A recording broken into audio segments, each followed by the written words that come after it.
This video is all about enzymes. The big idea is that enzymes are biological catalysts involved in most of the reactions in our bodies. Enzymes are really fascinating. They can do things at ordinary, for example, body temperature in the human body, and these really what we would consider as a chemist mild conditions. Chemical reactions that would take pretty harsh conditions in the laboratories, maybe high heat, maybe high concentration of acids or other catalysts, occur at remarkably low temperatures and mild conditions with biological enzymes in biological systems like our bodies. So I think they're just super cool. So on the left here, we've got a bottle of lactate, or excuse me, a box rather of lactate. It says fast act lactate. And if you check the box, the active ingredient, it will say the active ingredient is lactase enzyme. So this is, a powdered enzyme. It can be either in a powder pill form, but this is the lactase enzyme that folks will take if they struggle to digest lactose in dairy products. So then if we look over on the right, we've got an image that represents our lactase enzyme. And we've got this half circle with these precise shaped sort of cutouts. Looks like half of a hexagon and half of a circle look like they're cut out of the lactase. And then next to it, representing lactose, is a hexagon with an oval connected to it. That's supposed to represent the disaccharide lactose. And then we see the lactose fitting right into the spot, right into the cutout spot for it. In the next step, lactose fits right into lactase. We're going to be talking about a lock and key model. And this would be our first example of lock and key. Because lactase is a very specific enzyme designed just to break apart lactose, that's going to have a very specific fit. And so this is like a key fitting right into a lock. And then it's going to break up. And so when it releases lactose, it doesn't release the whole lactose. The enzyme has actually broken these molecules apart, and we have galactose plus glucose on the product side. So we've separated the hexagon and the oval, and we have glucose plus galactose. And the enzyme is left unchanged, right? The enzyme is a catalyst, so it's not used up in the chemical reaction. So it's not a reactant, it's not a product. It was there in the beginning, it's there in the end. So it's neither reactant or product, it's recycled essentially. And it's ready to attack the next lactose molecule and digest it. So lactase is the enzyme for folks who want to be able to digest the disaccharide lactose and might not be readily able to. Okay, so that was our first example of a substrate fitting into an active site of an enzyme. So let's back up and talk a little bit about enzymes, structure, and function. We have to talk about some different types of enzymes. So first we can have simple enzymes. Okay, so what's a simple enzyme like? So a simple enzyme is composed only of proteins. So this one's made up of only proteins. That is a simple enzyme. Then we can have complex enzymes.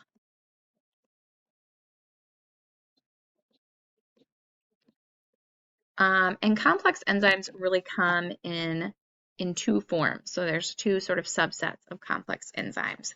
The first, type A, let's call it, the first type of complex enzyme contains protein, so it does contain protein, but it also contains what we call a cofactor, so protein plus a cofactor. What is a cofactor like? A cofactor is something inorganic. So this is not organic, it's not carbon-based, it's usually an inorganic metal. So cofactors are often things like iron. Think in hemoglobin. Iron is the cofactor. Um, zinc. There's different metals. Copper can be a cofactor. So these are examples of inorganic metal cofactors. Okay, and then what is type B? Type B will contain a protein plus a coenzyme.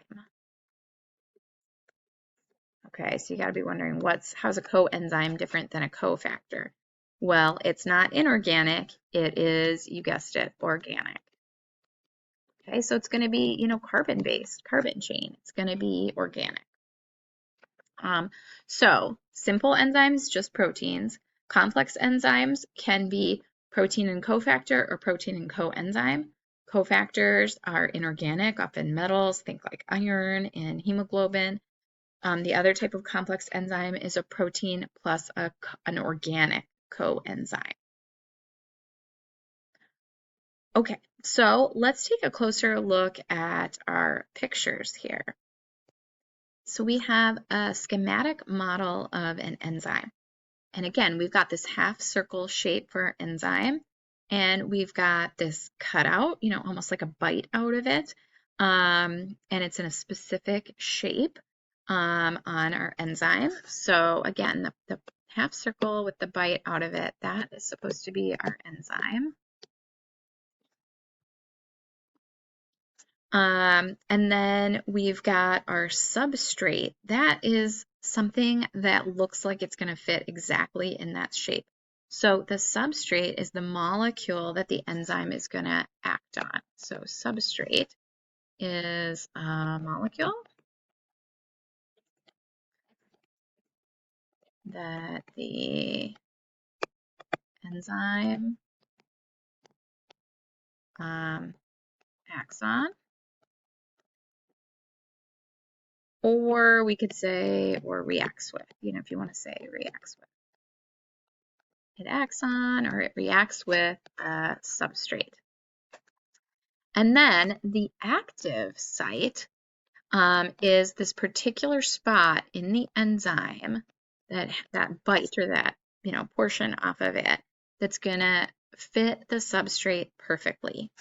So active site is the place in the enzyme where the substrate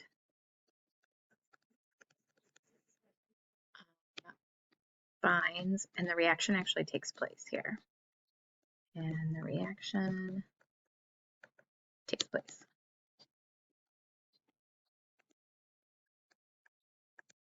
Okay, so we've got enzyme acting on substrate. Where? On the enzyme's active site. Okay, so let's look at an example. Here we've got a molecular model of catalase. Look at how complex this looks. It looks like just a giant ball of a ton of atoms. It's almost hard to comprehend, right? But we don't have to, wrap our mind around all of that. Let's just look at that big glob with many, many, many atoms, that makes up catalase.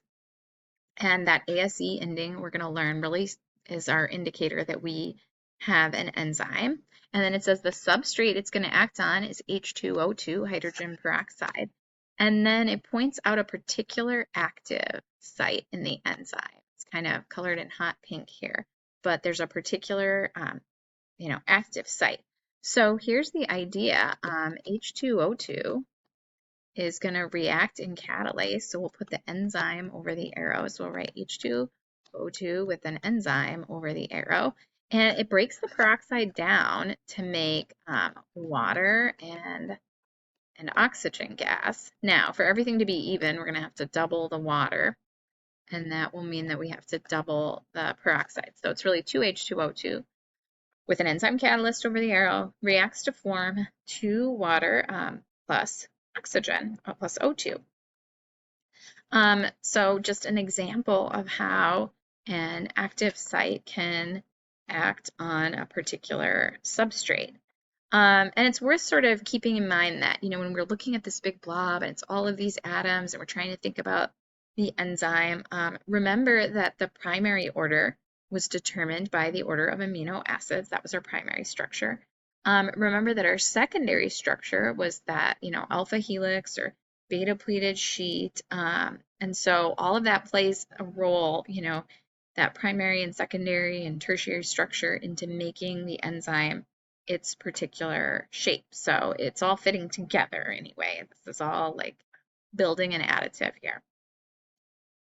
Okay, so let's look at some models of enzyme action. I'm going to label these models of enzyme action. Like, how do enzymes act? Okay, so what can happen in enzyme action? Um, Well, here we've got our enzyme, our kind of big blob, and it's got this very specific shape cut out again, this bite out of it. And our substrate has this matching, this precise match to that bite, just like a lock and a key. Our substrate is going to bond into that active site or be held by that active site. Um, and then in this case, it's taking a larger molecule and breaking it into two smaller molecules to make two products. So just like our lactase, this would be a generalized picture of the way that lactase breaks our disaccharide into the two monosaccharides. So this model is what we call lock and key because it's very precision.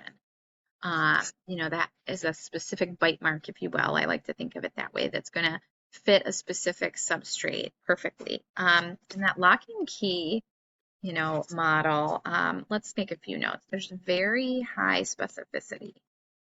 It's highly specific. So there's very high specificity, between the enzyme, and the active site. Or the active site on the enzyme between enzyme, let's say enzymes active site, between the enzyme's active site and the substrate. So high specificity between that enzyme active site and the substrate. They are really matching. And the enzyme only binds a substrate that specifically fits that active site. So again, high specificity, it's only going to bind that particular substrate that is an exact fit. So that's one model of enzyme action. There's another model of enzyme action, and this one is called induced fit.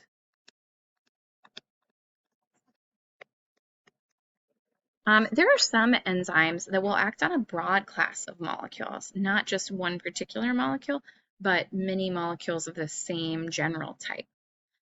So here our enzyme has a bite out of it, but it's more like wavy to represent that it's not so specific, that it can kind of ebb and flow to fit around different but similar molecules. And our substrate still, has like these really pointy, specific portions to it.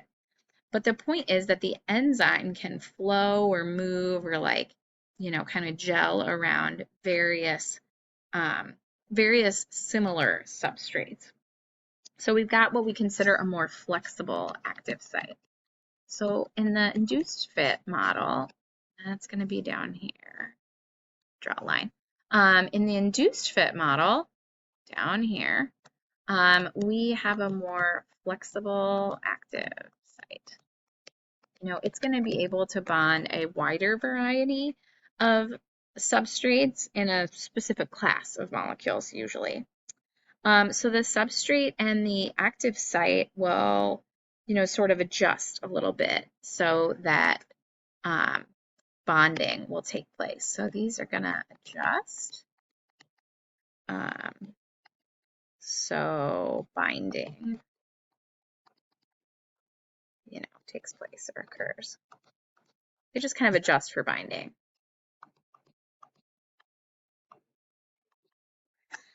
And so this is going to allow this particular enzyme to act on a much broader range of substrates, usually within a specific class of molecules. For example, we'll have enzymes that act on lipids in general. And so they'll be able to act on lipids of, a wide variety of chain lengths. So they're not just specific to one lipid, but, to lipids of many different chain lengths. Okay, so these act on a much broader range of substrates. So that makes them kind of unique and cool. A broader range of substrates will really fit in these enzymes.